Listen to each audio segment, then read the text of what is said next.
Welcome to the Winged Wheel Podcast. Here to talk all things hockey are your hosts, Brad Crisco, Ryan Hanna, and Evan Lobsinger.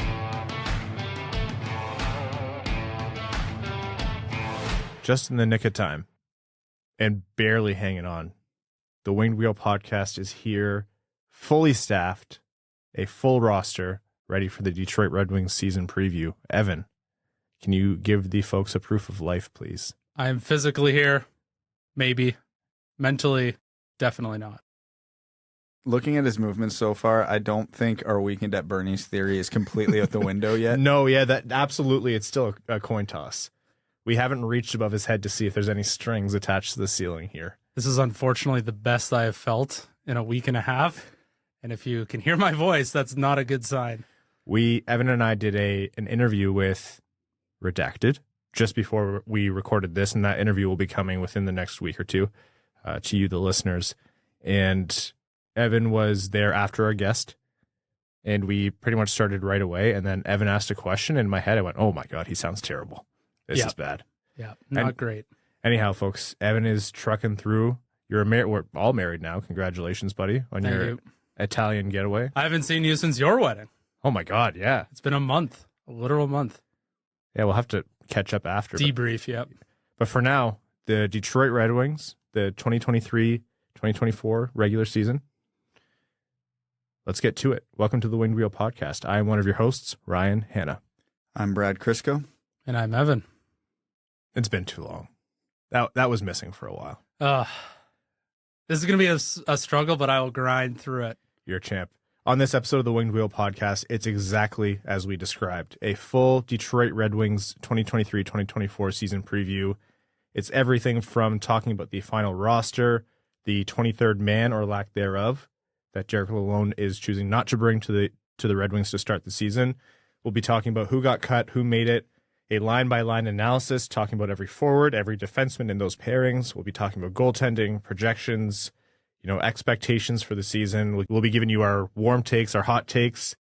We'll be talking about playoffs. I know that word is becoming less and less crazy to use each year, but still we'll be talking about what the chances actually are. And plenty more before we jump into your questions for overtime. Before all that, I want to let you know Winged Wheel Podcast Night at the LCA is happening in Detroit on Saturday, November 4th. We are down to our final batch of tickets available for that event. Winged Wheel Podcast Night at the LCA is a partnered event between us, the Winged Wheel Podcast, and the Detroit Red Wings, where we host a live episode of the show at Little Caesars Arena before the game, before Detroit takes on Boston that night. It'll be featuring special guest Ken Daniels, and other special guests will be there as well.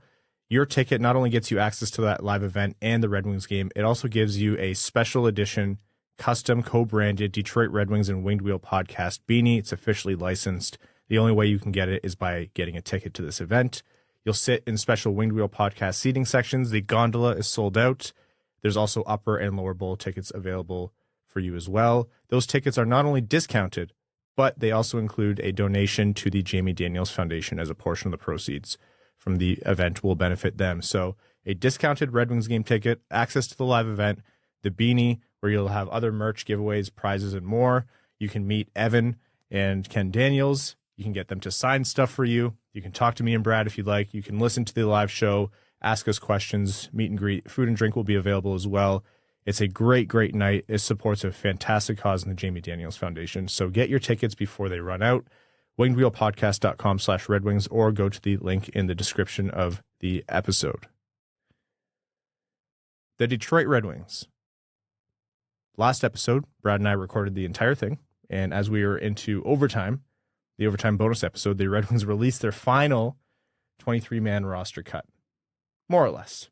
Zach Aston-Reese got sent down the next day. So what happened was they sent down Jonatan Berggren, Cross Hanas, Elmer Soderblom, Simon Edvinsson to the Griffins. Nate Danielson went to the Brandon Wheat Kings, and Matt Luff and Carter Mazur were marked as injured, non-rostered. They'll be sent down once they're healthy. You just have to wait until they're healthy to do so. Zach Aston-Reese was placed on waivers, cleared waivers, and was assigned to the Grand Rapids Griffins, which left Detroit with 22 players. DeBrincat, Larkin, Perron, Fabbri, Compher, Raymond, Rasmussen, Copp, Sprong, Kostin, Veleno, Fischer, Walman, Seider, Petry, Moritz Seider, Hull. So we all thought, Is Berggren coming back up now that Zach Aston Reese got assigned to Grand Rapids? Will Zach Aston Reese come back up closer to game day, and this is just an accumulation of cap thing? Whatever it might be. And Derek Lalonde said he doesn't expect to call up a 23rd man. So let's talk about that specifically.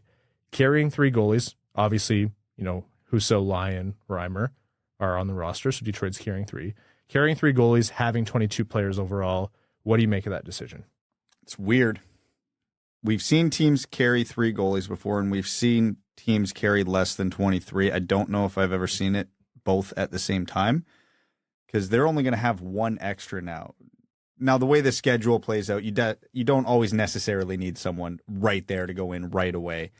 If they were to go on a road trip, hypothetically, right after the season started, you would definitely see a 23rd man up because they'd have to bring them around just in case of injuries while they're on the road, et cetera, et cetera.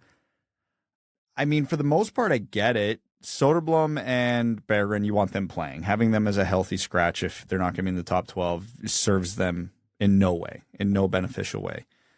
So having them go to Grand Rapids to play makes sense. I thought one of the reasons they picked up Zach Aston Reese was for this exact reason. Hey, this is a guy that, not to sound callous, we don't care if he plays or not. So he can travel around the team as like the 13th forward. And then he can plug in if need be, et cetera, et cetera. To just leave it empty and not have a spare forward feels weird to me. I know there's a bit of cap savings that come with that, but the Red Wings aren't in a position where that really matters right now. So I'm a touch confused. Like, I get wanting the guys to play versus sit in the box, but you'd think you'd have at least 1 forward sticking around. For me, it boils down to a couple things. 1, it doesn't necessarily matter, as you mentioned. And 2, you kind of want to see who stands out in Grand Rapids. You're not really going to know that unless you give him an opportunity to play. I'm of the same mind as you with Zach Aston Reese. Like, you can take it or leave it in terms of whether you think he should be playing a ton or just be sitting as an extra body for the Red Wings. I do see the value in having a guy like him in Grand Rapids. That's a team, an AHL team that is loaded with young talent, which might sound good, but for an American Hockey League team, that's not necessarily an automatic recipe for success. Brad mentioned last episode, it's not really a common thing for, young budding stars who have to find their way to be immediately impactful in the AHL. So having a veteran there can be really, really beneficial. And with Berggren, I said in our splice in last episode, would I have preferred he made the roster? Yes. Although that's with the caveat that he had to have come out in camp in preseason and earned it, which he didn't do. So the decision, though an unfortunate result, as someone who's a fan of Berggren and the offense that I know he can bring, it makes sense. And if the decision is have him playing as a 13th forward or 6 to 7 minutes a night with not really ideal line mates who can maximize his potential, or play him with the rest of Detroit's future in Grand Rapids until he finds his stride, until a roster spot opens up, get him those minutes and reps as he continues to improve, I'd prefer the latter. Is it an ideal situation? No, but you know what? These are the decisions that have to be made out of preseason and camp, and just because a team looks the best on paper for fans or for us sitting here saying what's the best configuration, it's not always how it shakes out. So I'm not even necessarily confused by it. Like you mentioned, Brad, I think you can change on a dime, and it probably will change. It definitely will change eventually. It's just as a way to start the season, it was kind of a unique start.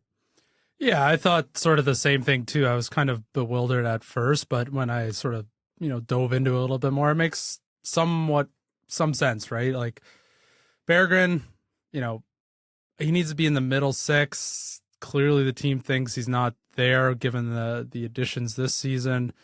There's going to be tons of injuries with this team. If hot take, I don't think Robby Fabbri is going to stay healthy the whole year. There'll be opportunities for him to come into this lineup. So for now, if he's playing top minutes in Grand Rapids, I honestly think that's the best thing for him. And with everyone else who is sent down, Soderblom, with Berggren and Soderblom and even Hanas, who hasn't played, doesn't have like the NHL pedigree, if you want to call it that, or the footing in the NHL that the other two have had. They had moments where they looked good, and there was moments where they didn't really do what they needed to do to stand up against, the Velenos, the Kostins, and Kostin brings the kind of physicality that I don't think any of those guys who got sent down could replace. You'll have to see how it shakes out. I saw a big, not unjustified kind of clamor for, hey, Nate Danielson was one of Detroit's best players all preseason. And he was. I think Nate Danielson had a better preseason than a lot of the roster players.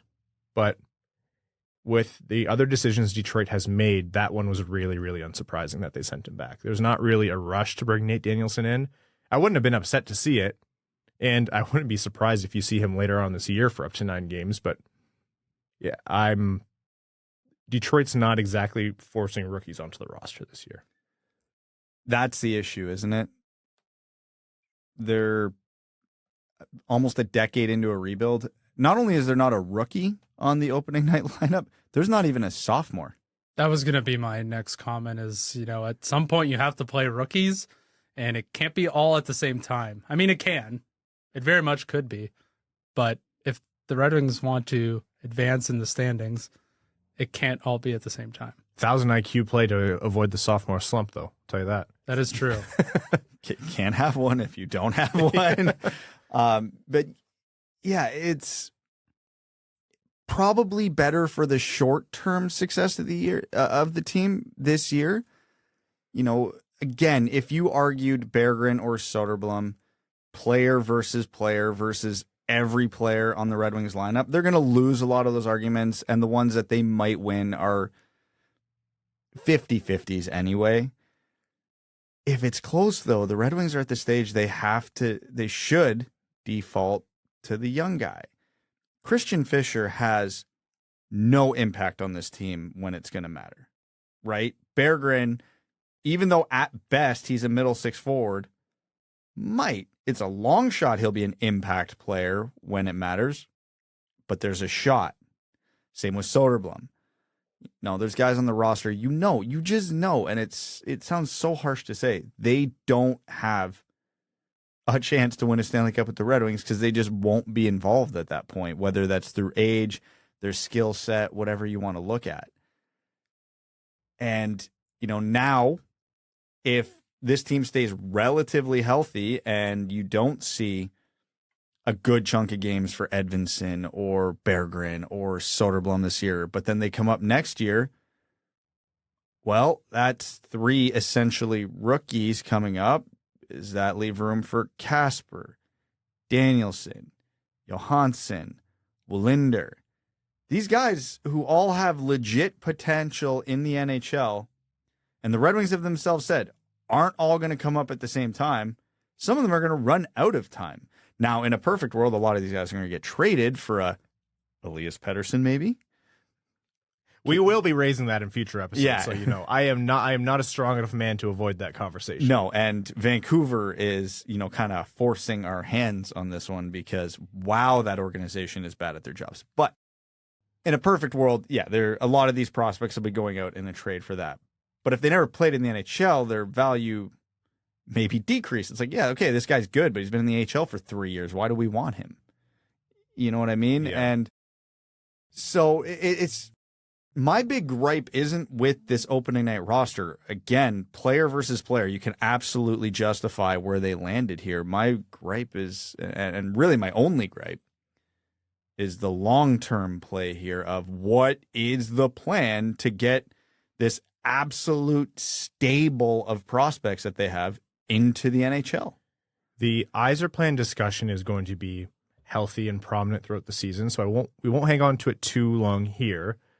But what I do want to say to add on to that is we've said time and time again, Yzerman had a divergent path where he could decide to continue to extend the rebuild, bottom out some more, make some tough decisions to make the team really, really bad to try to get a Connor Bedard or get more really, really high-end picks, or understand that having Seider and Raymond and Larkin where they were moved you up far enough and you want to pull this team out of the funk and there's a financial aspect to it and you want to have the team be competitive again and show the city that you can win games, et cetera, et cetera. We know Yzerman chose the latter, and part of that was, he did that because the Red Wings were getting no luck. They never got the lottery luck. They never got the elite talent right at the top of the draft. They weren't blessed with that kind of Connor Bedard, Connor McDavid, Austin Matthews, whatever. And so essentially he had to go with what he had, make the most of it with drafting where they could, which so far there's still some question marks from, Edvinsson, Kasper, Danielson. You see how they actually end up. But so far, there have been some really good ones up top. And then you have to make moves along the way. So what you said, Brad, like moves have to be made. I think that's always been true. And that's the way I'm thinking about this. It's kind of just moves have to be made. You have to GM your way out of this. And this is no different. So you have these young players and you're going to see who's actually worthy of making it. Well, you're going to have to make room for them. And that would have been the case even if there wasn't such a large stable of young prospects who had to make it, but there is. Detroit's going to have to make room for these guys. Detroit's going to have to eventually offload a bad contract or something, and Detroit's going to have to make a decision to inject a guy into a lineup, and not a fringe guy. I'm not talking about someone who might be an impact middle six player like Berggren or Soderblom, and we really like those players, but I'm saying, a Danielson type is going to force your hand. Kasper could force your hand. Like, you're going to have to make those moves. I think the theme of all this is Detroit's going to have to GM their way out of this because they weren't lucky enough to have the decisions made for them with lottery luck, with an elite kind of talent who came through that way. Seider's the closest they've had, and God knows how bad this team would be without Seider. So my impression, call it naive, is wait and see, because I think there's no way to get around the fact that they're going to have to make moves. They're not just going to let these guys wither away in the AHL. Well, the season will play out as it may, and you have mechanisms to bring those players up, whether it be through injury or the trade deadline. Maybe there's some guys who really surprise you. Did we think Hronek was going to get traded at the trade deadline last year? No. Yeah. Like there's so many things that can happen throughout the season. I do think that there are ways that we see these players this year, and that might be the last time they ever see Grand Rapids. So I think it's too early to sort of chalk this one up. I think the season will play out as it does, and there will be a ton of injuries. There always are. Yeah, your point there, Evan. Like, things change on a dime, and so many conversations that we spent how many hours talking about in preseason are rendered moot in like 6 games and are just never a conversation again. So yeah, we'll see how it goes. Let's start with the forwards. Larkin, DeBrincat, Perron is a line that we've been seeing. We're not going to talk about how those lines are going to do. I think lines are subject to be jumbled over the course of the start of the season. But in general, let's start with Detroit's captain, Dylan Larkin. Coming into the first year of his brand new contract, a career year for him last year. One of Detroit's most important players and one of Detroit's obviously most important forwards. What are expectations, projections, anything for Dylan Larkin coming into this season? Expectations: drag this team kicking and screaming into the playoffs. Pretty much. He's the vibes leader of the Red Wings. Expectation for Larkin is going to be the exact same that it's been for the last few years. He's the best forward on this team. Everybody knows it. He's the leader of this team. He's going to play all situations, and he's not necessarily a top 10, top 15 center in the league, but he's going to have to act like he is in order for the Red Wings to make any noise. The only difference this year versus the last couple of years, he's got that line mate now. He's got that DeBrincat that he hasn't had. Yeah, obviously rookie Lucas Raymond was really good, and even, Raymond in a down year last year wasn't bad. Larkin's never played in this scenario with a player like Alex DeBrincat, which should hopefully help unlock him, because again, fairly or unfairly, this is Larkin being thrust into the spotlight, being thrust into you got to be the number one center on a playoff team now. Whatever that entails and whatever that season has to look like for you to make that happen, that's what it's got to be. Talking to people from the organization, there's a story we heard, and with some version from multiple people, which is that, the Red Wings, the players really didn't like throughout the season the narrative that this team is down and out and playoffs weren't an option for them and they weren't going to make it. And you have to think that fed into them essentially willing themselves back into the conversation. And Larkin is notorious for being, a leader on that front of just being pissed off by losing. Hates losing, absolutely loathes losing, to the point where that's actually, a standout quality, because what athlete likes to lose, right? I think he has really embraced his role in that respect as captain to will this team to be, greater than the sum of their parts. keep the energy high and latch on to success however it has to come to them. His system and the way he plays hockey changed under Derek Lalonde last year, right? Like he said himself, it's not exactly always the most fun way to play, but that's how you win hockey games. And so you kind of have to just roll with it. And it really kind of came together for them by the second third of the season. And look how they finished out. Not at the very end, but when they were controlling their playoff destiny there, he and the rest of the team embraced it, and they were in it. Larkin came off a season where he was very nearly a point per game. His job now is to continue that leadership role, continue to bring together a group of guys with a lot of turnover again. And frankly, he has to be that kind of point producer again. Alex DeBrincat does not succeed without Dylan Larkin's success. Lucas Raymond, even if he's not always attached to his wing, doesn't succeed without Dylan Larkin's success. I think Dylan Larkin has every capacity to be a top 16 center in this NHL. I think he can be top half of the NHL in terms of centermen. Will he always be? No, he'll probably float in that middle range, but it's not unfair to expect a point per game season from Larkin. And frankly, I think if this is a successful Red Wings team, and we're talking about them at the end of the season in terms of having accomplished something, 30 goals should be on the board for him again.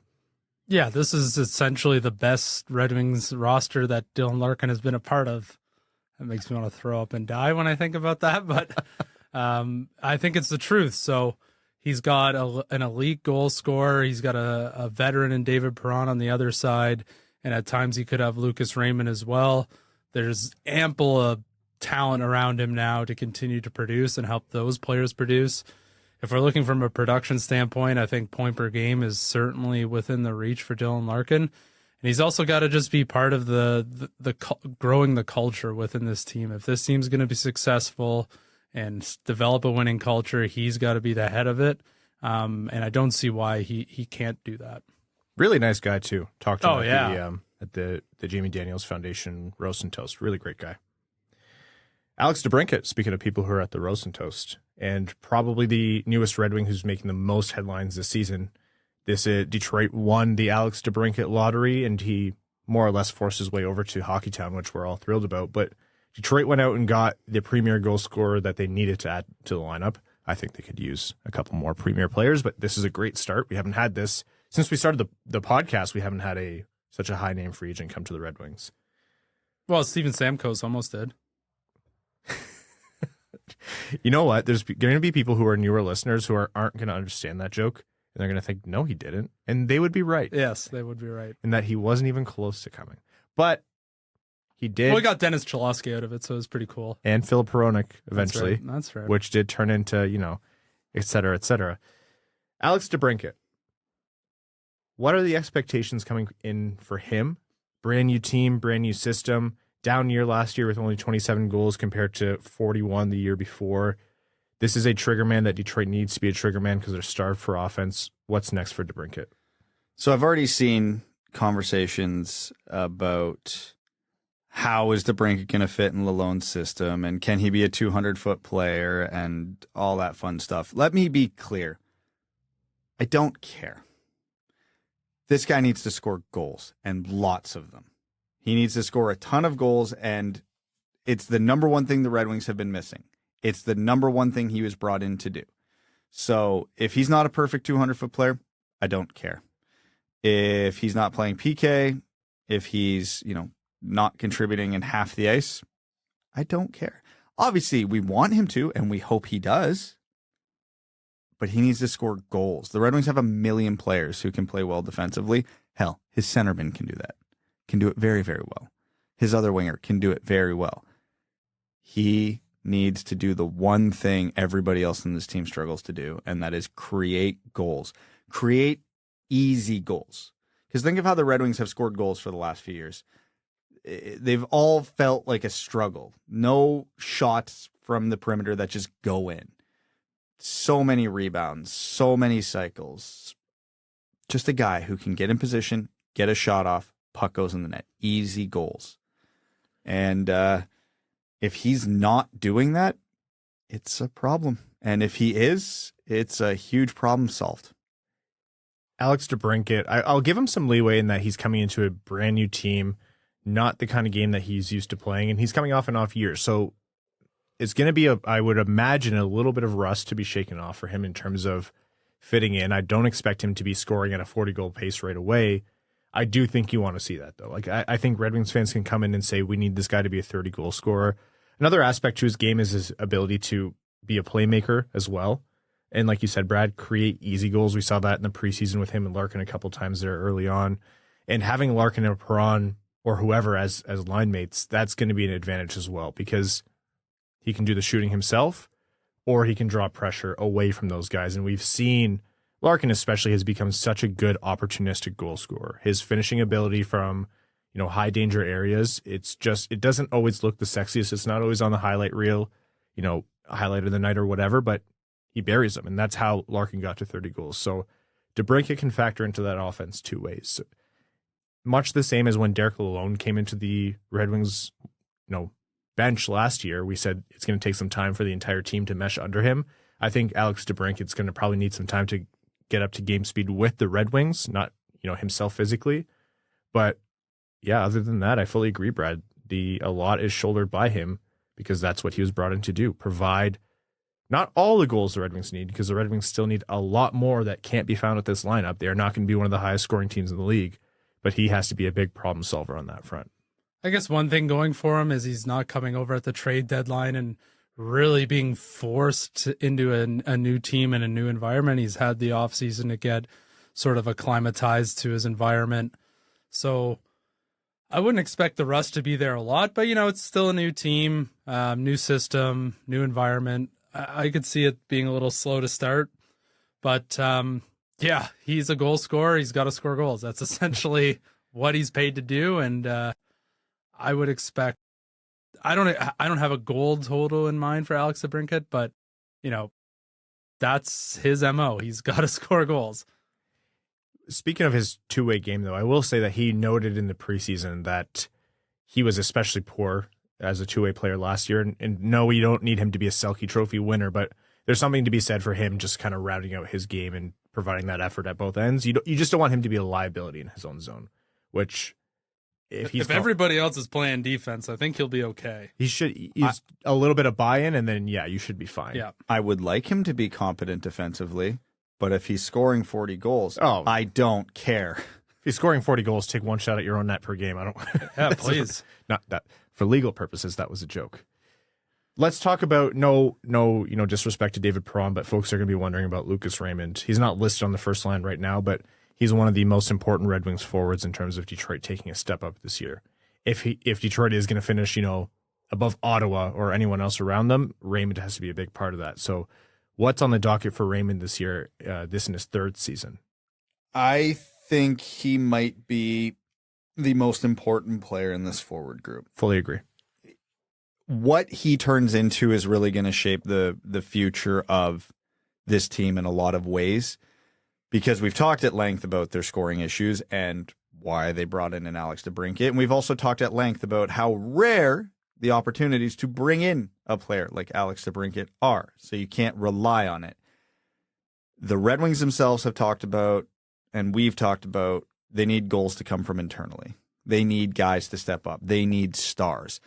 Lucas Raymond has the tools. We've seen the flashes. Lucas Raymond, if he has a 55, 60-point season this year, that's great. That's a good season. But that also leaves a huge hole in the forward group going forward, because they need a guy to be more than that. And Lucas Raymond, again, fairly or unfairly, is pretty much the only internal hope outside of maybe Nate Danielson of being a 65-plus point guy. A forward who is able to change the complexion of a game. That's the reality of it. It sucks. It's not fair to him, but that is the absolute position he is in. That is the absolute position this organization is in.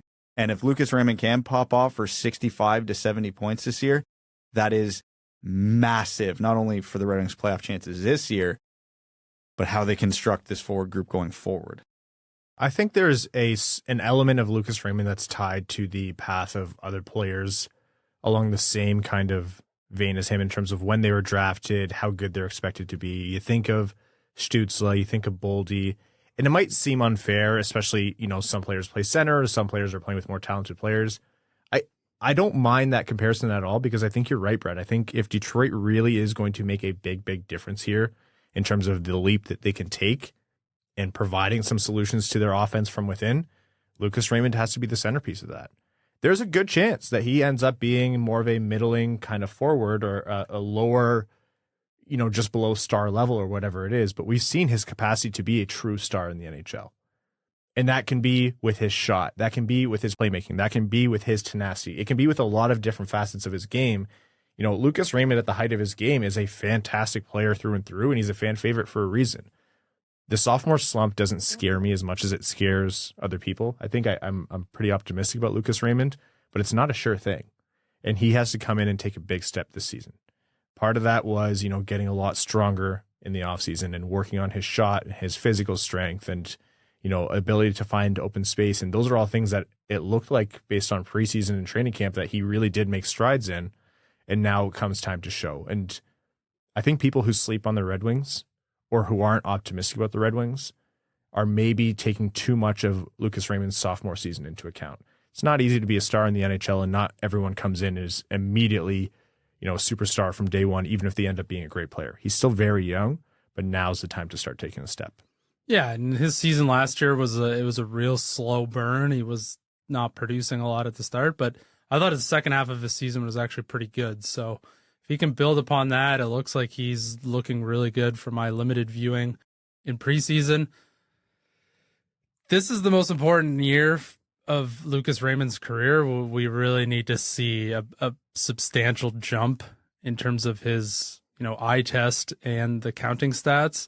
And I think he's setting himself up to do just that. And the Red Wings are really banking on it. They got a lot of their eggs in this basket. Pressure's on him, unfairly or not, but he, by all means, it looks like he could take the next step this season. I hate to assign a goal total to him. You just want to see him improve based on last year. Get to 60, 65 points. But if he could be a 25-goal guy this year, that would be a great season for Lucas Raymond. Any more is outstanding. But you just want to see him, like Evan alluded to, be more consistent, be a threat, game in and game out, and not be isolated or shut down as easily as we saw last year. He spent his first 2 years playing on the top line on a bad team. The good teams just eat those guys alive. If he starts a little bit further down the lineup, maybe that is exactly what Lucas Raymond needs to really take off like a rocket. David Perron. The guy who, at least to start, and much like last year on the power play, took up a lot of what would have been Lucas Raymond's time, and deservedly so, because he has been an excellent addition to this Red Wings roster.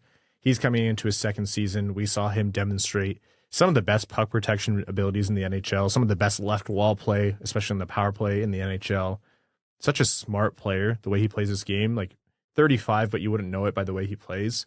And, not a good skater, but he's the most patient with the puck human being on the face of the earth. Unbelievably good with it. And he demonstrates how you don't need to be a good skater to be impactful in the NHL. Last year, 56 points. This year, the Red Wings are going to be relying on him again for offense. What are the expectations for Perron? Keep the age regression to a minimum. Yeah. That's all it is. We know what David Perron is at this point in his career. He's going to be a good support man, and if his job this year does end up being the support man for Larkin and DeBrincat, it sounds overly simplistic. Just keep up. You don't need to drive that line. He won't need to do very much on that line at all. Win some puck battles, distribute the puck, and if one of them gets you a chance in a key area, don't miss. Yep. He's the third guy on that line, and even if he ends up on the second line with a Compher, hypothetically, the role doesn't change all that much. He might need to be a bit more of a trigger man in that scenario. He has a shot for it. Yeah, he does, and he absolutely does. And his thing is he's a well-rounded guy. He can do everything but skate. So if he's playing with guys who can skate, then he needs to just lean into his strengths in order to facilitate the puck as needed. Don't overcomplicate it. And, Father Time's undefeated, so hopefully he can go at least a couple more rounds. Continue to be impactful in the power play, a leader in the room, and punch other players in the face when you need to. That's what we saw from Perron. So great at finding players in open space. So whether that's on the first line or using his trigger on the second or wherever, the Perron story is easy. JT Compher, a player who's brought in so similar to Copp last year, brought in to be a second or middle six center, not the highest producing player in the league, but can produce, had 56 points or 52 points last season in an expanded role in Colorado and just plays a 200-foot game. He's listed with Fabbri and Raymond, at least to start the year. What are expectations for JT Compher, who I think had a fantastic preseason? He did. I really like JT Compher. We've talked again about how his versatility could be absolutely huge for this team. Can play up and down the lineup, can play wing, can play center, right-handed shot, which helps. The expectations for JT Compher are similar to Lucas Raymond, but different. When we talked about how we said, Lucas Raymond, fairly or unfairly, has to be like a 60, 70-point guy, fairly, JT Compher needs to be a 50-point guy. He got the contract of a 50-point guy. He just came off a 50-point season. He's anchoring the second line to start, which is the biggest question mark spot in this organization right now, at least going into this season. It's his job, and he got paid for it to be his job. He can't regress. He can't go from 51 or whatever it was points in Colorado last year to 42 in Detroit this year. I don't think he's going to do it. I think if he can get close to it, that's acceptable. But he's a second-line guy. He's the jack-of-all-trades guy. And this is a team that struggles to score, so that jack-of-all-trades has to include offense.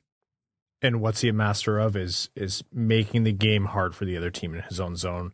That's what I've really loved about watching his game is Detroit is going to win a lot of games this year where you're going to think at the end, oh, wow, that was ugly, but they got the W. They got the 2 points. Or, oh, wow, Detroit scored 2 goals or 3 goals just barely by the skin of their teeth, but they still end up getting the win. And that doesn't only come from goaltending. That comes from being a stingy team to play against. Is it the most fun hockey, like Connor McDavid, Leon Draisaitl, score hockey in the world? No, but that's not what the Red Wings have the personnel to do. So how do you win with the personnel? You have JT Compher types come in and make just the right plays, the kind of plays where you're not exactly shutting down a high danger scoring chance from the other team in your own zone. You're preventing it from even starting. And that's what JT Compher comes in to do. So I fully agree with you, Brett. I think there is an offensive expectation. If you're going to be a second line center, you need to produce at least some. No one's asking you to be a point per game, but the biggest value he's going to bring is that defensive stabilization. Yeah, he's got to be the 200-foot guy and chip in offensively for the money he's getting paid. To me, that's what it has to be, and that's what's required of second-line centers these days. If teams are going to roll 3 and maybe sometimes 4 lines, you got to produce, or you're going to fall down the lineup quickly. And JT Compher plays with that high motor type game, and I think it's there, and it can't regress. Basically, I don't think there's any question he's going to be good defensively. I think that's a pretty safe assumption he's going to do that because he's been doing that his whole career. The offense is new, and that's the standard he's going to be held to because that is an unknown. Is it repeatable? Will he do it again? All right, moving on here to Robby Fabbri, who to me is a player where the narrative is a little bit unfortunate. And I understand why it exists in that he's constantly battling some kind of really not his fault injury. This isn't Tyler Bertuzzi going out there without the wrist guards on and breaking his hand or whatever it is. It's really unfortunate luck with his knees. Had an injury scare at the start of the preseason, is healthy now. But there's always this kind of surprise when he comes back because he spends so much time away and battling injury and out long term. And when he comes back, like Robby Fabbri has a scoring touch and is genuinely a middle six player who is impactful on the Red Wings. So for me, if Robby Fabbri can stay healthy, that's a big boon to the Red Wings offense because like he fits in that kind of quiet, unassuming, but you're like, oh yeah, this guy scores way more than we anticipate kind of way. Yeah, I have nothing to add on Robby Fabbri other than the training staff needs to do whatever they need to do to keep him healthy. If they just collect spare parts from different people's knees and keep them somewhere in the training room, so be it. Let's just do what we have to do to keep Robby on the ice. Certainly there's a patron out there who's willing to donate some tendons and ligaments. Yeah, the only thing Robby Fabbri has to do this year is to stay healthy. And I think if he can do that, everything else falls into place. We've all watched him and what style of game he brings when he's healthy, and I think that's very much needed element to the Red Wings. It's just, health is the greatest skill he could have this year. Speaking of guys who, when they're healthy, make an impact, your personal favorite, Evan, Michael Rasmussen. Well, he is definitely the most important Red Wing to watch this season. And, I say not that, even kidding. People will laugh at that. And, I fully believe it? Probably not. But his team was completely different without him in the lineup. Like, he went from maybe questioning why he's on this lineup to being a guy I think has to be in this lineup for this team to have success. And people say, oh, why do you think that? And it's not like he scores a lot of goals. He doesn't produce a lot. But I think it could continue to increase if he stays healthy. Like, he's transformed his skating. He's become a bit of a water bug out there. He's become extremely tough to play against. And when he plays wing, he's kind of found his bread and butter, and he can play great in tight and below the goal line. So I expect big things from Michael Rasmussen this year, and I think the team does too. Yeah, his impact to the team's psyche, the way they show up on the ice. You think about those 2 games against Ottawa where they not only lost, they got absolutely bullied. Like, you need the Michael Rasmussens out there to give the other team the crazy eyes. He's not a fighter, but he's the type of guy where you look at him like, that guy is a little crazy. Yeah, he gets in the mix. Like, he absolutely gets in the mix. And frankly, like you said, when he's on the wing and can just not be responsible for, creating the play, but he's driving down the wing and barreling down on the goalie, he can produce. I don't think he's a point per game player. Like, you're not talking star level production, but the kind of production where his impact in the middle six makes a lot of sense. And you've seen the Red Wings use him higher up in the lineup because he does the right things and can play with better players. So if he stays healthy, he had a really unfortunate, it was a broken kneecap last year, which was terrible. He stays healthy, stays in the lineup. I think we can see him take another step. Now, I do want to kind of moderate expectations a little bit. I don't want people thinking, oh, if Michael Rasmussen doesn't go out there and score 60 points and his season's a failure. No, I don't think that's the kind of player he is. I'm not saying there isn't more offense to him. I actually think there is, but not to the tune of what I've seen floating around or suggested by some folks. This is probably the player where the conversation about how the Red Wings need to out-depth teams to win games really starts to come to light. He's slated to start on the third line right now, but he was about a half a point per game player last year. If you have 2 or 3 guys on your third line that are putting up 40-ish plus points, that's huge. You're going to win the third line battle every night. We know the Red Wings second line, whoever that ends up being ultimately, is not going to fare well against other teams' second lines this year. We know that. It's just about treading water there. But, if the third line is featuring a guy like Rasmussen or Sprong or Copp, which is what it is slated to be right now, that's a matchup advantage, and it has to be capitalized on. We know, again, and this is going to be, the theme with the team this year, we know what Copp and Rasmussen are going to bring defensively. Mm-hmm. And we know it's going to be great. Even on their bad games, it's going to be passable. Can they start to dominate the other end of the ice with a little more consistency? Again, I don't expect Rasmussen to put up 50-plus points. If he does, holy hell, that is just unbelievable. That is found money. That is just a huge, huge, stroke of luck for this organization.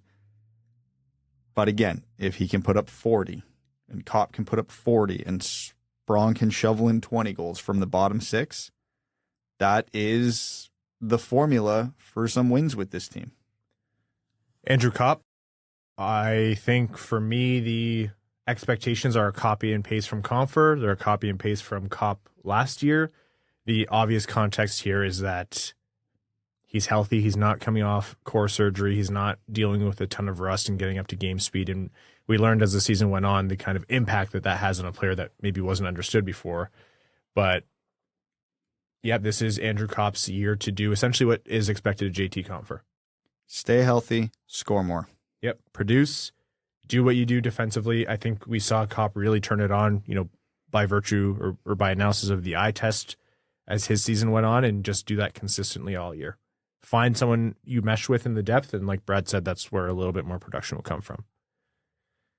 Okay, speaking of depth, Daniel Sprong, who guys who had impressive preseasons. I talked about JT Compher. Sprong for me as well showed his trigger. He showed why with very limited minutes with Seattle, he was able to put up 20 goals and why I think he should be a likely candidate to be a 20-goal scorer for Detroit. And he's not even looking to be in the top 6.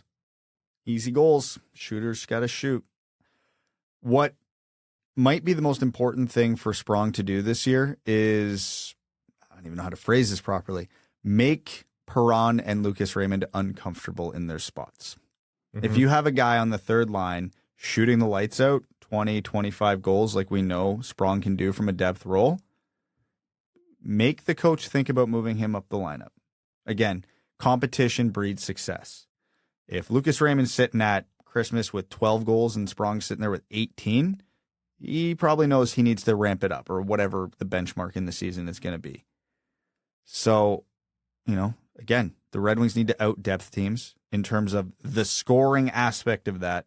Sprong is the most critical player for that because we've seen him do it. He's starting in the bottom 6. What is the ceiling from that position? He's this year's Dominic Kubalik for Detroit. Yeah, essentially. This team last season could not score goals. Daniel Sprong just has to come in and be that depth scoring guy. And you know what? If he has a great start to the season, move him up the lineup.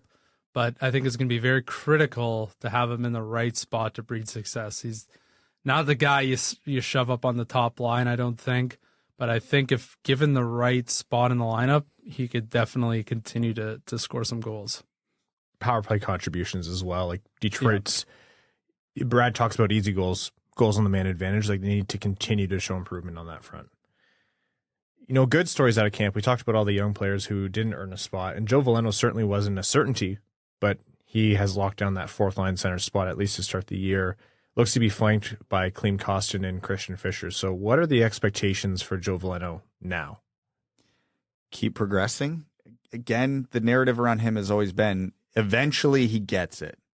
He starts slow. It takes him a while to adapt to his new level, and obviously the NHL being the ultimate test of that.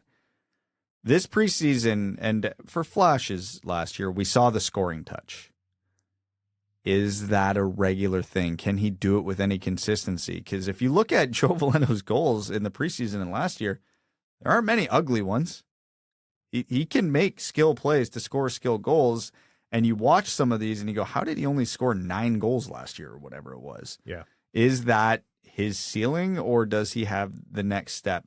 He's got unlike most of the players we've talked about so far, he's got some things he's home to clean up. He's not a perfect player there, but he's adequate there, and he has the tools to be good there. So you want him to be a 200-foot center. He's got the tools to be a 200-foot center. Hopefully this is the year it all starts to really piece together for him. For me, he's the kind of guy where, like it or not, it wasn't a lock that he was going to stay on this team long term. I agree with you, Brad. He has all the tools to do it, and he's going to have to take a step in terms of production this year to make sure he's not the guy who's on the outs when we talk about, when Casper makes it, when Danielson makes it, when whoever makes it, who are they going to replace? If Veleno doesn't show progress this year on the offensive production front, then he's at risk in that regard. I do agree with you, though. We've seen progress, especially when he gets some runway. He gets better as the season goes on. He just needs to be a little bit more. It now needs to take the next step in terms of acceleration, in my mind. Yeah, he needs to continue to improve upon what he's already improved upon. Like, being a fourth line center is not a guarantee that you're going to have a long-term NHL career. So, and I'm sure he's the first one to know that. So we got to continue to see more of him. And he's still young. There's still lots, I think, to Joe Veleno's game that needs to be uncovered. It's just going to be hard to do on the fourth line of a bad team.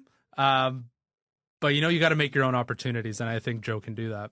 Klim Kostin, new addition, brought in to have that kind of fourth line, somewhat presence, scored 11 goals, 10 assists last season, punched people in the face, and I think that's exactly what he was brought into Detroit to do. Simple enough with him.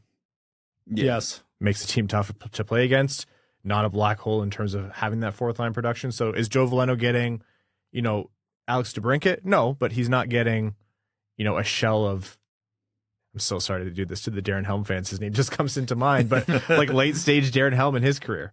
And then Christian Fischer, that's a depth player. I don't want to say Christian Fischer is going to come out of the lineup, but you look at that fourth line, and those are the guys who you say, if someone's going to come out of the lineup, Christian Fischer might be one, but he's also a player that the Red Wings brought in to be tougher to play against. Again, same as Klim Kostin, he scored 13 goals, 14 assists with Arizona last year, so he was impressive in a depth role for them. So they're hoping that he's not someone who's coming out of the lineup and brings not a ton, a respectable amount of depth scoring. That line can't get caved by the other team, and they need to chip in from time to time. That's essentially it, and they just need to make lives difficult for the other team. So overall, with this forward group, we've said a lot this episode. We've said a lot all offseason. Detroit's problem is scoring. Now, this is the deepest forward group the Red Wings have had in a long time, and this is the most talented forward group the Red Wings have had in a long time. That doesn't make them deeper or more talented than league average necessarily. I do think they actually are very deep based on league average. I think there's better teams who would like Detroit's depth. But overall, what are your senses about this forward group? What are your expectations for this forward group? And what are you watching broad strokes coming into the season? Is this a playoff offensive group? And to the naked eye, at least at this point, my answer would be no. When we were going through player by player, there were a lot of players we were talking about where they have to exceed what they have done previously or match career highs, which statistically speaking doesn't usually happen. And that's not even talking about any regression candidates. A lot has to go right for this forward group to produce at a playoff level. It's not impossible. Again, when we talked about it player by player, we laid out the map for what has to happen individually, and cumulatively, that is what will bring this team to the playoffs. Do I think JT Compher is going to break 50 points again? Probably not. Do I think Andrew Copp's going to break 50 points? Probably not. Do I think David Perron is going to completely ward off Father Time and see no regression this year? Probably not. Do I think Lucas Raymond is going to break 70 points this year? Probably not. And a lot of those things I have to be wrong about for this team to make the playoffs ultimately. So you're right. This team would be, there are other better teams that would be envious of Detroit's depth. Because again, you look at their third line, their fourth line, those match up very well. The second line is a problem. The first line should be better, but is it a top 10 line in the league yet? Probably not. So they'll hold their own defensively. We know that. We saw Lalonde's system last year. It's a good system. You have good 200-foot players. I have deep concerns about where the goals are actually going to come from this year. Yeah, I think to offer maybe a slightly different narrative or perspective on the Red Wings forward group, it's, the Red Wings, we all know it. They didn't score goals last year. They have to improve in that.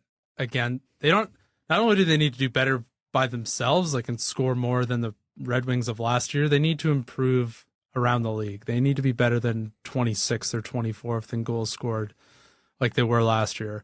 The special teams need to be better, which, ties into the defense as well. But, that is largely driven by the forwards, because a lot of teams do 4 forwards, 1D on power plays now. So just listening to the conversation we were having about the forward group, we're talking a lot about how guys need to continue to do this and more, or they need to, build upon this and exceed. We're not saying, oh, so-and-so just has to keep doing their thing, or so-and-so, they had a great season, more of that. It's a lot of guys having to continue to grow where we don't know if that's possible. Like, we're not talking about a star rookie. Like, we're saying Lucas Raymond definitely could fit that mold, but I don't get warm and fuzzy when I think about this forward group. So I don't know if you want, I'm not going to sign a letter grade or anything. That's just kind of the vibes I'm getting when I look at the forward group for this team. I'm just impressed that you're here, man. I'm not going to ask too much of you. Yeah, me too. I understand objectively exactly what you're both saying. And, I'm not going to sit here and say you're categorically wrong.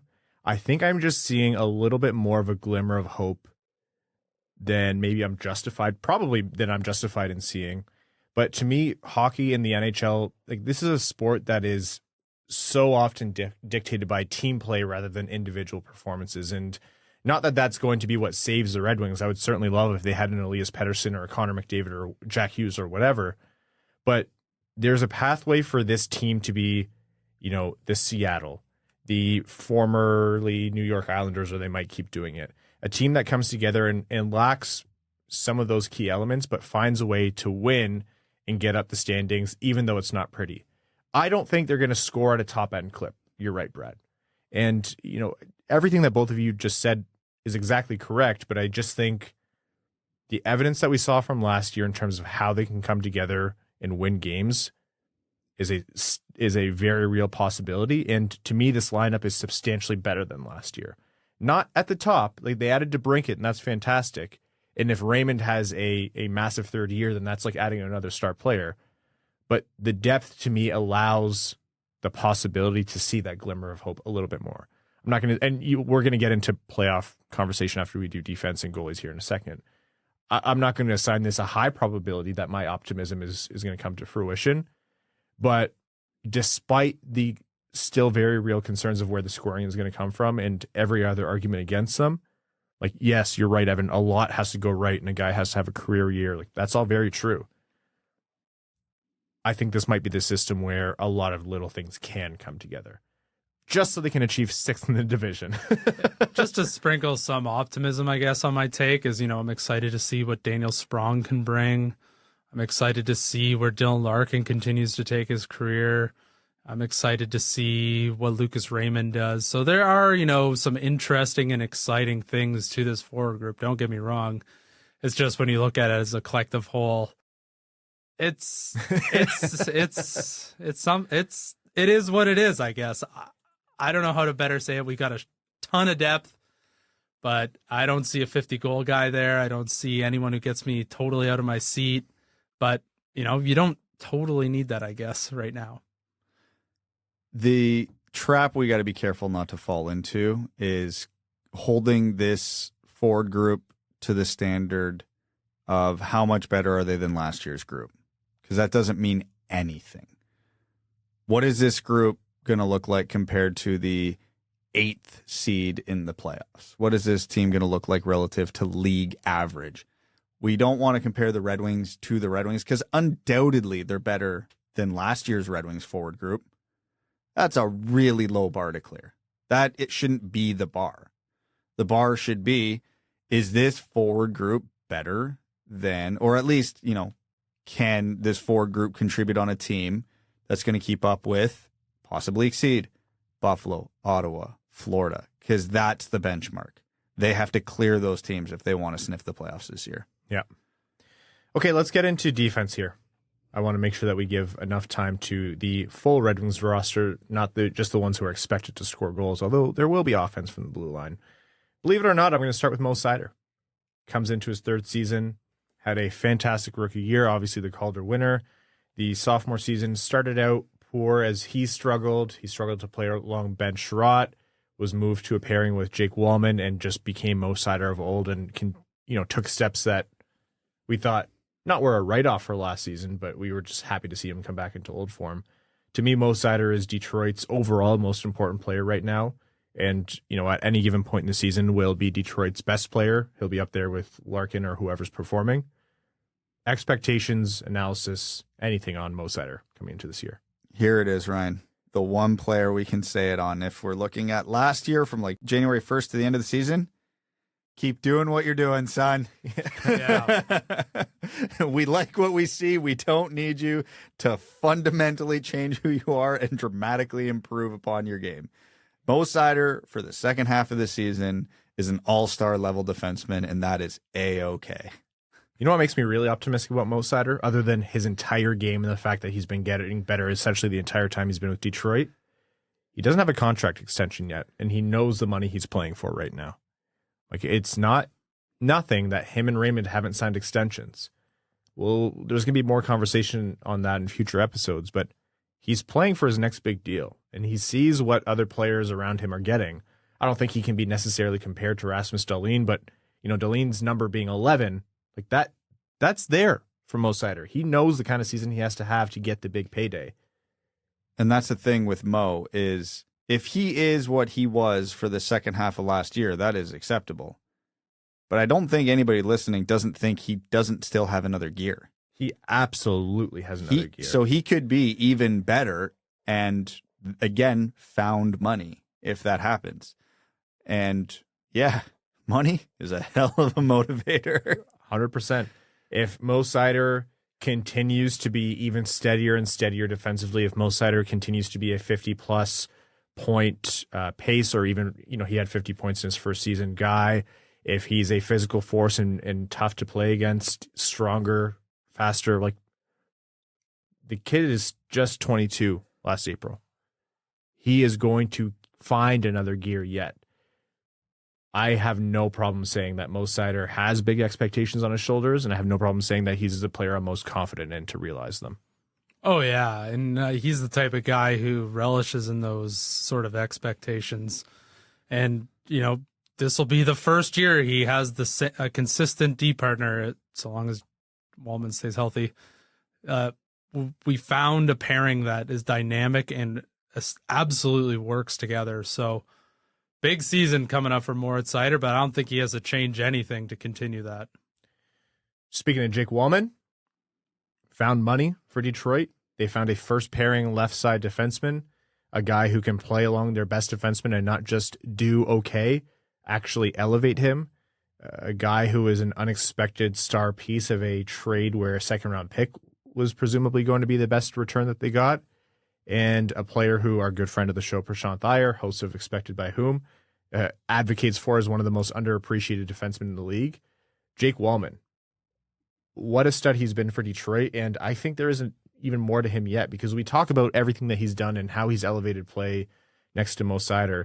He still had 9 goals and 9 assists last year. Those aren't big numbers, and I think there's more to him. Well, that's just it.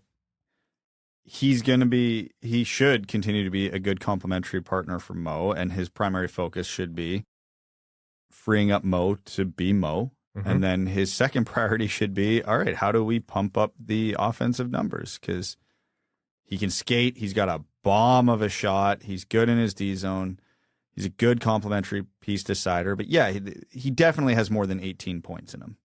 So how does he unlock that? And obviously his offensive ceiling is going to be a little restricted, because if Mo Seider is his D partner, well, in a perfect world, the puck's going to be on Mo's stick a hell of a lot more than his. Mm-hmm. So that just comes with the territory, but that doesn't mean he can't improve on the 18 points. So Jake Walman staying on that top line and continuing to elevate Mo Seider. It's not dissimilar to Alex DeBrincat, as your strong play elevates the plays, like the player around you, and those are very important players. So it's found money. Keep doing what you're doing, and let's just see the results on the board as well, because the goals can't only come from the offensive group.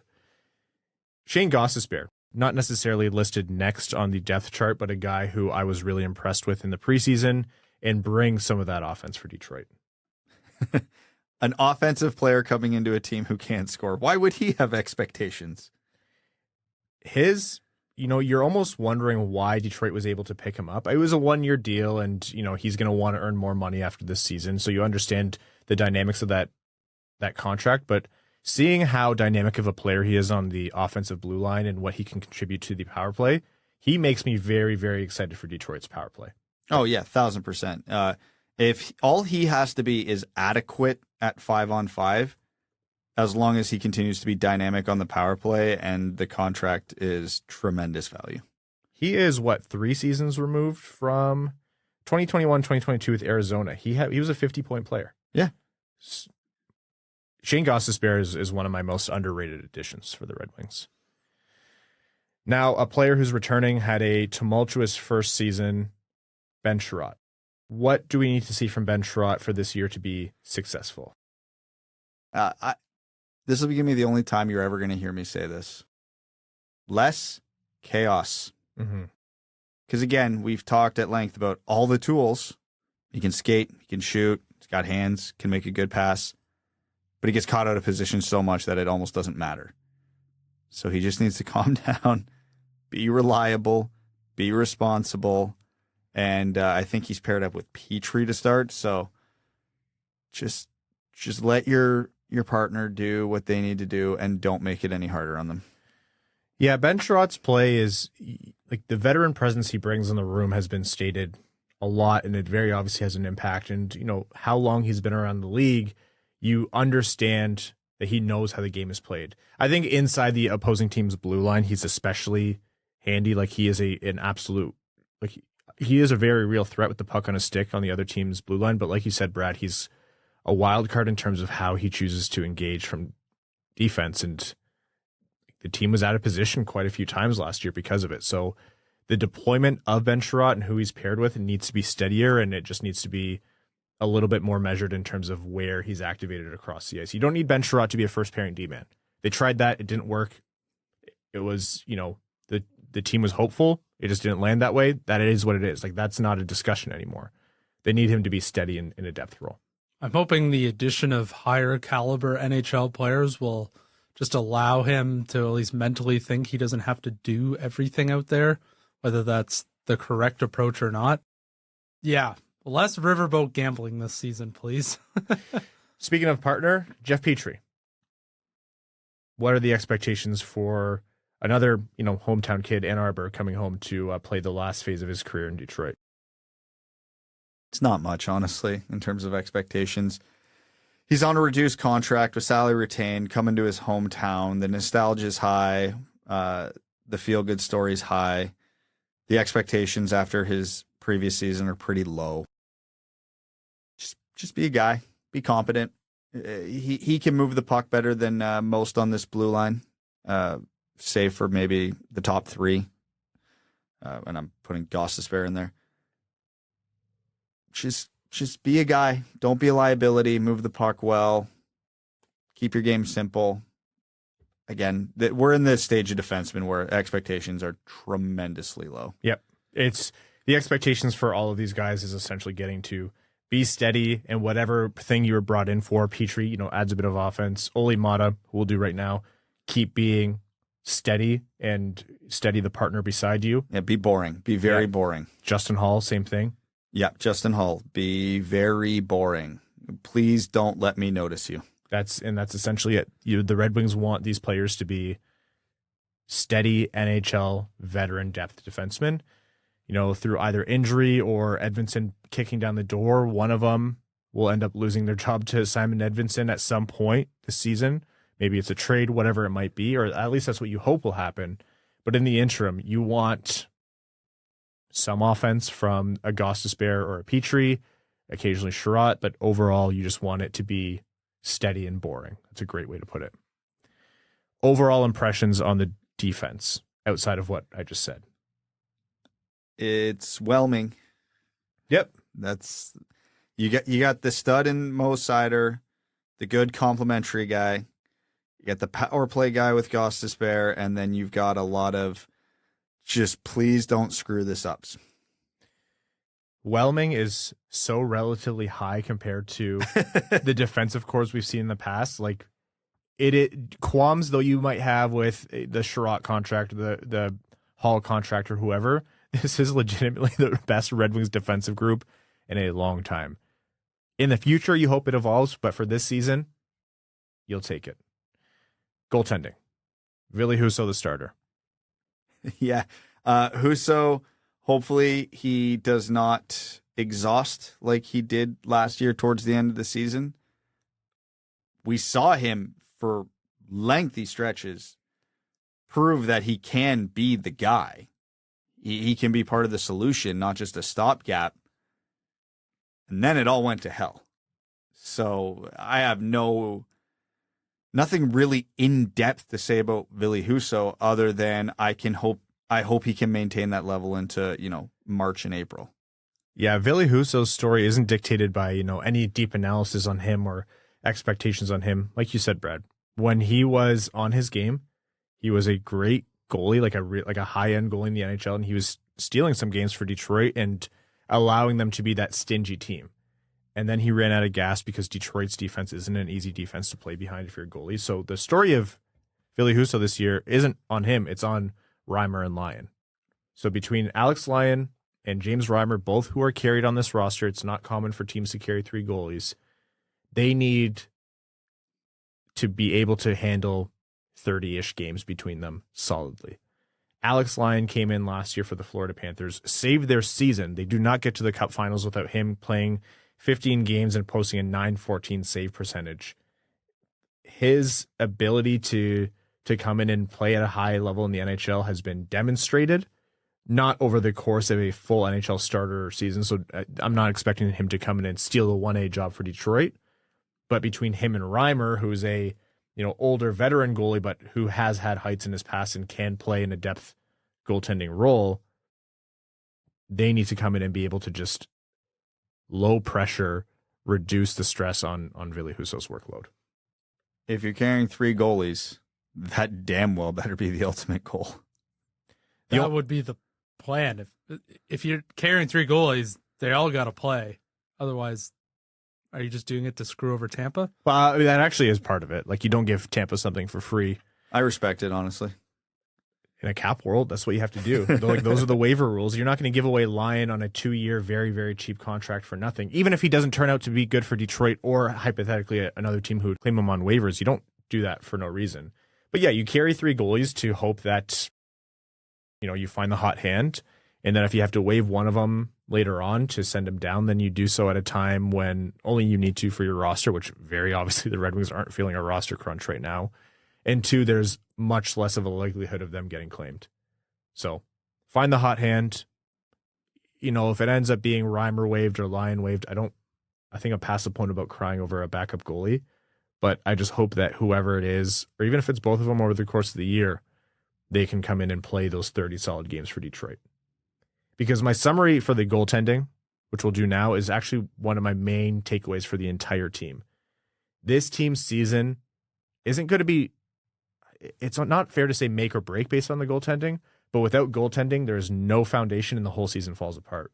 You can't do the formula that the Red Wings are trying to do without solid goaltending, because there's going to be games where they aren't good enough defensively, and there's going to be games where they are not, they're not scoring enough offensively. And they're going to have to be bailed out by their goalies to squeak out a point or 2 points to keep themselves in the mix in late March and early April for a potential wildcard spot. Well, I can sum it up in a more broad sense to the same point you're making. This team isn't talented enough to cover up significant holes in the roster. Yeah. If the defense melts down, the forwards and goaltending won't be able to pick up the slack. If this team doesn't score, the goaltending and the defense isn't talented enough to win a bunch of 2-1 games. If the goaltending's not there, this team can't win a bunch of 6-5 games. They're just not built that way. Everything has to go right for them to make the playoffs. And again, historically and statistically speaking, it doesn't usually work out that way. So this Detroit team can beat the odds. It's just they're going to have to walk that tightrope all year, so to speak. All right, let's get to some projections here now that we've done the overall player analysis. Goal scoring leader. Actually, give me your goal scoring leader and your overall points leader. Your best guess for the Red Wings. This is purely for fun. If the Red Wings are to make the playoffs, the answer to this question has to be DeBrincat and Larkin. DeBrincat for goals, Larkin for points. I'm going to predict that it's Larkin. I would say DeBrincat will be a touch behind in a good result by the end of the season, but he'll be a touch behind Dylan Larkin for goals, and Dylan Larkin's going to break that point per game plateau. Maybe be an 86-point guy this year. Took the words right out of my mouth. You were It's gone too bad long. for you because now I'm sick. So I got sick. Terrible. I got bad news for you guys. If Larkin's the leading goal scorer and point scorer, they're not sniffing the playoffs. Well, let me tell you about my Atlantic Division preview. What about, so if Larkin goes 35-42? Then DeBrincat better be 34-40. That's what I mean. I can see a world where DeBrincat maybe doesn't get right back to 40 goals this season, but a 30-goal season for DeBrincat is still, you're not kicking through doors. Or No, we're not. That's not a completely unacceptable season for DeBrincat, but what did we talk about when we were going through this team? For this team to make any noise this year, acceptable is not acceptable. So many guys have to exceed expectations or overperform here or hit career highs here. Yeah. And again, I'm talking in relative to, do we want the Red Wings to be a playoff team? Here is the standard. Here is the expectation. Again, I don't think they're a playoff team. We did our Atlantic. I definitely did not have them in a playoff spot. So I don't see that reality where Larkin and DeBrincat both are like flirting 80, 90-point guys, and DeBrincat's flirting with 40 goals. I don't think that's going to happen, but the standard is. I do think ultimately DeBrincat will lead the team in goals because Larkin is going to be looking for him more, which is going to take goals away from Larkin. Hopefully it pumps up the assist numbers, hence why I think Larkin still leads the team in points. But I think they're going to be looking for DeBrincat. I think DeBrincat should have a bounce-back year and ultimately will end up leading this team in goals. So your prediction for the dark horse positive surprise on the Red Wings this season? Dark horse? Like, you can't, like, not DeBrincat, not Larkin. Like, who's going to be a standout in a way that really moves the needle for Detroit? Oh, man. See, the thing is, nobody immediately jumps to mind, which is a problem. I'm going to go Shayne Gostisbehere. Well, that was going to be my answer. So I'll move away from Shayne Gostisbehere. I think another easy answer here would be Daniel Sprong. What is your, like... Yeah, because 22 goals for Sprong isn't like, oh my God, wow, how did that happen? Yeah, what is the threshold for it to be a surprisingly positive season? Well, what if Sprong ends up being a 25-plus goal guy by the end of the season, is, everyday second-line player? I would say that's a surprisingly positive thing. Yeah, I think Sprong has that in him. I agree with Brad, though. I think Gostisbehere and what he can contribute on offense from the blue line as well is a people don't think about it because it's not as fun as seeing 20 goals from a player who you picked up for cheap, but also in my mind he could be a needle mover. Michael Rasmussen, 20 goals, bucket. Yeah, 20 goals. Does he break 45 points? Doesn't even matter. 20 goals. 20 goal guy. Okay, and then the Red Wings player with the highest expectations on him this season. It's almost an unfair question to ask because we all said Lucas Raymond when we were talking about him. It's Lucas Raymond. Does anyone else stand out for you? In terms of highest expectation, who has the most weight on their shoulders outside of Lucas Raymond? I'm going to call it, saying the goalie's too obvious, so I'm going to give Husso a pass. JT Compher. Okay. Yeah, that's a good one. I'd say somewhere in there I could see arguments for DeBrincat and Larkin. Obviously, Larkin is the face of the franchise. DeBrincat is the exciting new addition to the team who's a pure goal scorer, so expectations are very high for him to produce. So I could see arguments for both of them as well. Okay. Points projection for the Red Wings. Your prediction, not based on, everything, like what you think will happen. Where do you think they finish this year in terms of overall points on the board? Last year was 80 points in the standings. Well, it's been a Daniel Sprong theme lately, so I'll stick with it. 88 points. 88. You think they're 4 wins better? I think they're. Where did you have them in the Atlantic? We both had them 6th. 6th with like a coin toss between them and Ottawa. Okay. And why don't you reveal for the people where you had them in the Atlantic? I have them at 7th. Okay. Wow. So I have to have less than 88 points. Not necessarily, because a lot of my prediction when we were talking about it was predicated on Ottawa's missing their second and third line centers right now. And I'm not as high on Ottawa as everybody else is, so I don't think Ottawa's that like lock for 90 points that most people think they are. Yeah, I mean, an 8-point improvement, that's significant considering the additions they have, I would say. I'll say 87.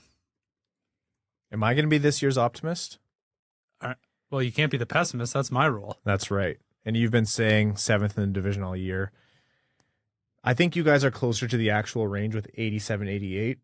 I will continue to be the beacon of hope and say Detroit overperforms even a little bit more. They went on a skid to end last year, and there was some injury. I think they lost, it was 4 straight to end this season. So I think they end up as a 91-point team, which will keep them in the conversation.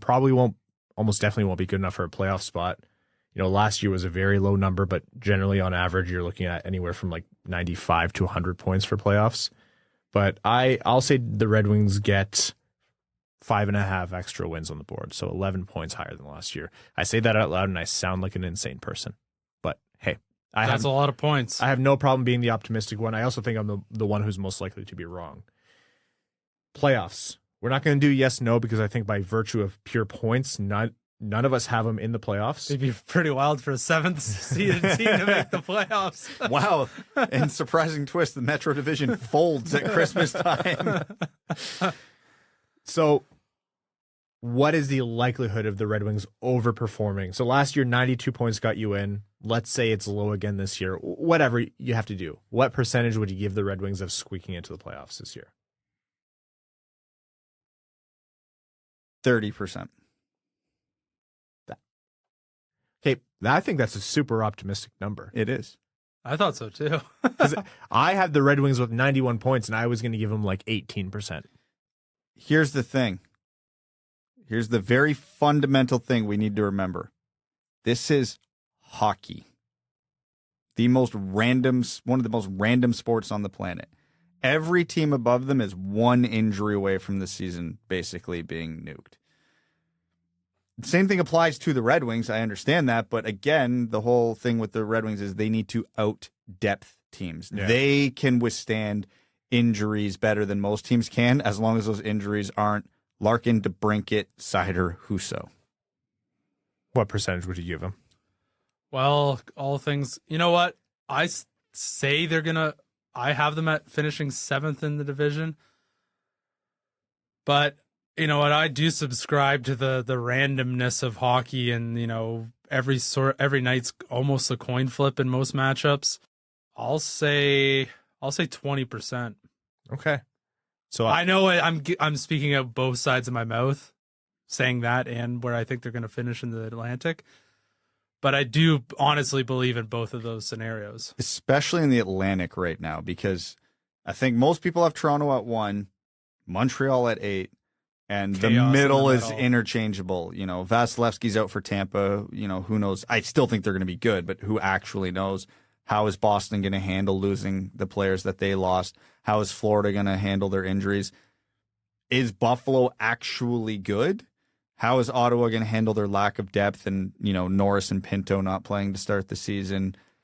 It's chaos. Like there's so much unknown in this division. I have a hard time ascribing any percentages above or below 25 or 75% to any team in this division but Toronto and Montreal.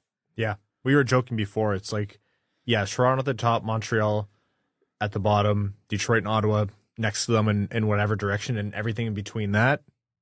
Close your eyes, throw a dart. And even that could get mixed up, right? So we talked about projections. We talked about, you know, potential for playoffs. We looked at the entire team. We won't do too much on lines right now because we're going to see that evolve as the games go on. The Red Wings are starting out their season with a very, very difficult start on the road in New Jersey. I know last year that was, you know, the Red Wings succeeding, and it was Fire Lindy, who just now got a contract extension. The timing of that is all very funny. But New Jersey, who's poised to be one of the strongest teams in the league in my mind, and then at home, the home opener on Saturday the 14th against Tampa Bay. So on the road, Thursday the 12th, they open the season. At home on Saturday against Tampa Bay. Those are going to be two very, very tough tests to start the year. So we'll see when we talk next episode, which will be Sunday, how they fared. One last thing here. They talked about going 11 forwards, 7 defensemen. And so it would be some version of Walman, Seider, Sherratt, Petry, Maatta, Gostisbehere, and then Holl rotating in probably on that bottom pair. And then, you know, I would guess Christian Fischer comes out and it'd be Veleno, Kostin, and whoever's cycling, whatever it might be. Thoughts on that versus, you know, 12-6 and the third goalie being carried here obviously complicates things.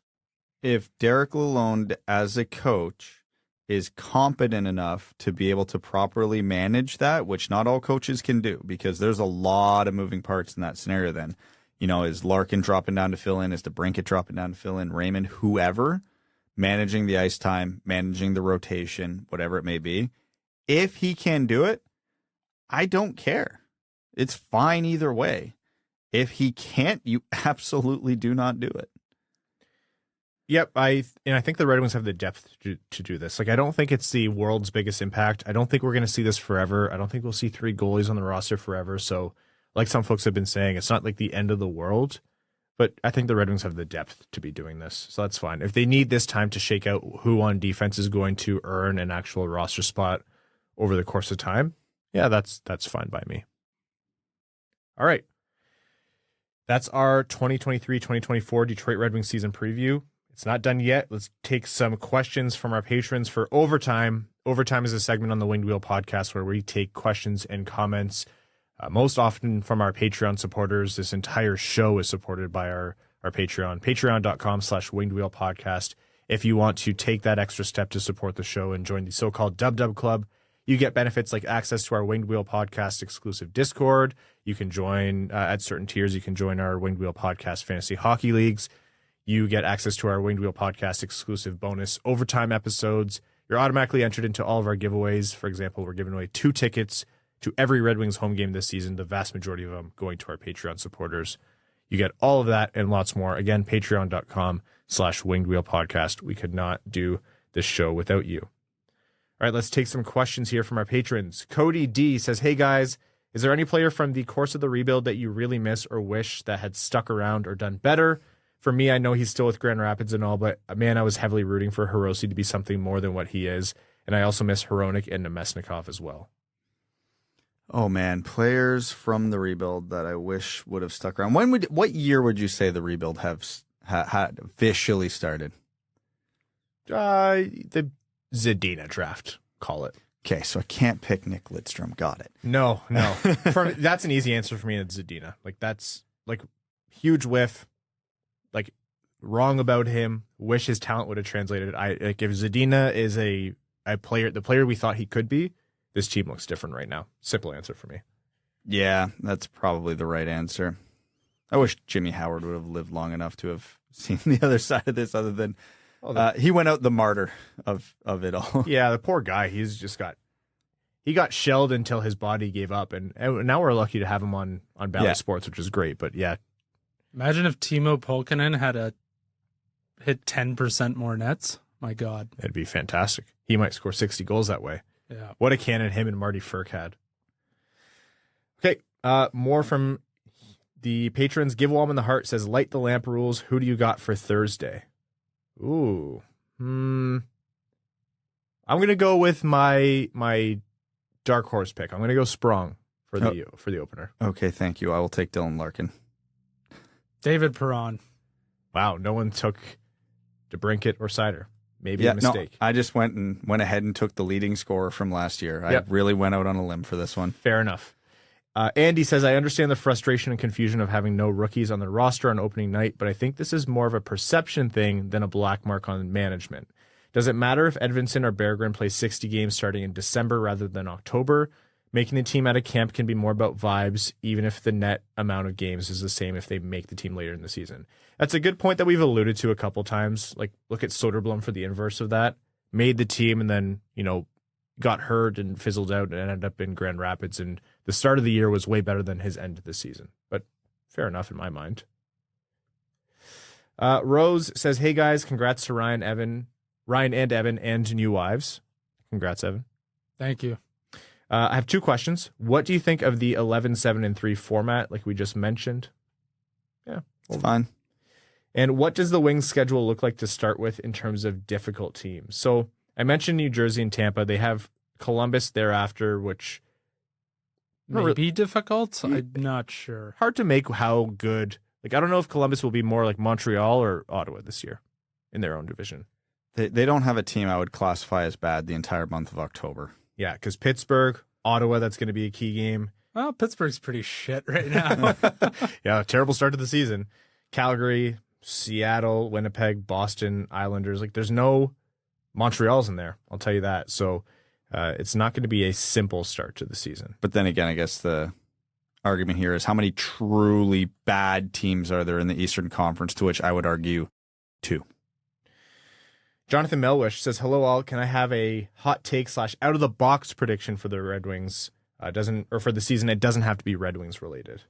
So what is your hot take for this season overall? I think the one that I had when Evan and I did the Patreon one, it wasn't Red Wings related, and it wasn't my nuclear take, but it was hot. I did not have Connor Bedard winning the Rookie of the Year. Yeah, it was gonna be mine too. I had Devin Levi. Oh, that's a good one. Because very commonly You had it'll be Buffalo making the playoffs then, right? Yep. Okay. Yeah. I was going to say. we both had Buffalo in a third divisional seed, actually. Okay. I think that's going to be my hot take, is Buffalo firmly in a divisional seed. I don't think that's hot at all. Okay. What's yours? Robby Fabbri stays healthy and plays all 82 games. It would be fantastic. And one more here from Wildcat Dallas Drake, just kind of the flip side of the argument. They say, I'm beating a dead and pointless horse, but I don't get not having any new young guys on the team. Down Goes Brown wrote, where outsiders see a rebuild that's spinning its wheels and watching other teams zoom past, Wings fans see a patient plan unfolding without much help from the lottery gods. We are being patient, probably to a fault. Projections are that we'll be an 85 to 90 point team and our ceiling is 6th in the division. Why not play some prospects? At worst, we're an 80-point team and 7th in the division. Berggren, Edvinsson, and Soderblom would give us a reason to be excited, or we would find out they weren't going to work out. Either way, it's progress for the team. If I'm Lalonde, I would do the same thing, though. The coach is asked to win games, and using the veterans gives you a better chance to do so. So the push to get the young guys in the lineup would have to come from Steve. Another factor, and this is a note for me here to add into this, is there's a very real push to get the Red Wings to just plain and simple win more. They haven't done a lot of that in the last 6 years, and so doing what they're doing will get you more wins. Is it going to make you a 100-point team this season? In all likelihood, absolutely not. But they should be a much better team this season in terms of actually getting points on the board, getting fans to come to games where they can reasonably expect the team to win. And that has a twofold benefit. One, you put butts in the seats, and that matters whether you like it or not. It's been said by the general manager. It's been said by ownership. Like, it's a very real thing. As a fan, you hope that wouldn't matter too much, but also as a fan, I personally am very exhausted by watching a shitty Red Wings team. So that's a benefit to me. And two, you teach the team how to win. You add a talented lineup to the NHL, it doesn't automatically start winning games.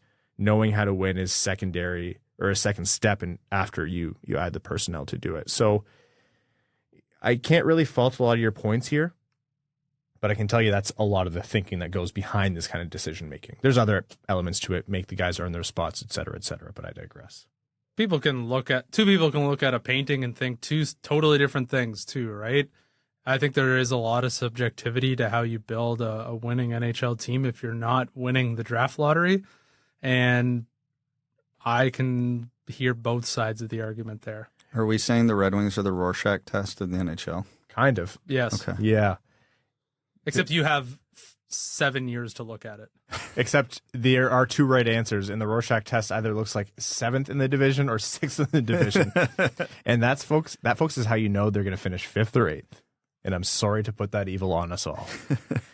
All honesty, and when I answer these questions, I don't mean to be dismissive of one opinion or the other. I'm going to go back to something that, before we wrap up here, I'm going to go back to one thing that Evan said. It's kind of is what it is at this point. Like, in terms of looking at this from the lens of this season, and that's what we did this episode, this is what the Red Wings have to work with. The conversation about where's this team going, and Ryan, you said they have to GM their way out of this for the future, that's real. No one's wrong by kind of complaining and saying, where are these wins and where is this talent going to come from in the future? That is very, very real. But it's almost definitely going to be a wait and see until then. And for now, this team is better than they were last year. The talent around them in the division is tougher than it was last year. They have a tall task ahead of them, and we might see a season where success looks like 5 wins better. Raymond takes a step. DeBrincat's a great player for Detroit, and they still finish in the same spot in the division. That's just the reality of it. Yep. And on that optimistic note, we're going to wrap up this episode of the Winged Wheel Podcast. Folks, get your tickets to Winged Wheel Podcast at the LCA, wingedwheelpodcast.com/Red Wings before they run out, or go to the link in the description. And if you want to support us and go above and beyond, patreon.com/Winged Wheel Podcast. It allows us to do everything. Continue to improve this show, host Winged Wheel Podcast nights, host expanded content in the Winged Wheel Podcast universe, like Expected by Whom, hosted by Prashanth Iyer and Sean Shapiro, as well as, our support of the Jamie Daniels Foundation, and so much more.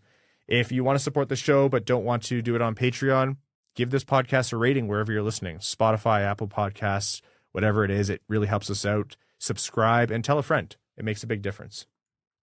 We want to thank all of our listeners, new and old. If you're a new listener, welcome to the show. I promise you we don't always sound this sick. And if you are a listener who's been with us for a while, we can't say enough how much we appreciate you. To all of our Patreon supporters, you're the lifeblood of everything we do. Thank you so much.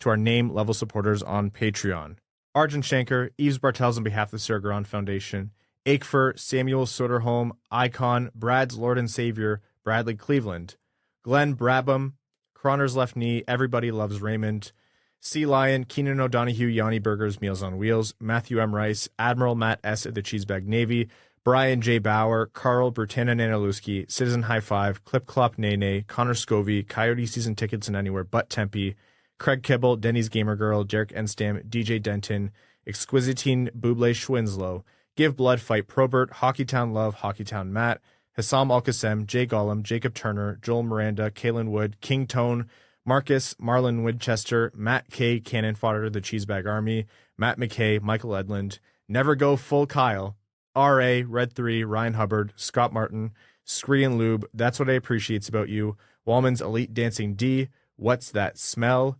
Yzerplan Stan, General Andy Bohan of the Cheesebag Army, Sam Bankson, Adam Rose, Axel's Sandy Pellica, Big Cheese, Brad Simmons, Brian Vasha, Captain Antonio Gracias of the United Federation of Cheesebags, Chuck Buffchest, the Tarpless Goon, Commander Ben Barron of the Cheesebag Space Force, Connor Leighton, Corey Preda, Darren Fick, D-Boss Snip Show, Frank Stanley, Gene Sullivan, Griffey Boy, Henrik Robert Deeks, James Laporte, James Pridemore, Jeremiah Adobo, J.M. Rhapsody, John Evans, Derogatory, John Ingalls, Josh Yelton, Kevin McCracken, Quaz, Linda Hull, Maximilian, Melissa Erickson, Norris Sider, Ophelia, Reed, Steven, The Hodag, The Hat 123, Winging It in San Diego, X, formerly AA Ron, and your second favorite patron. Thank you all so very much. Let's play some hockey. Thanks for tuning in to the Winged Wheel Podcast. Be sure to check out wingedwheelpodcast.com, where you can subscribe to the show on iTunes, Spotify, or wherever you get your podcasts. You'll also find links to other ways to support the show, such as Patreon, official podcast apparel, and more. And don't forget to follow the show on Twitter at Winged Wheel Pod. And of course, the hosts at Brad Crisco, at Ryan Hanna WWP, and at Hockeytown Evan.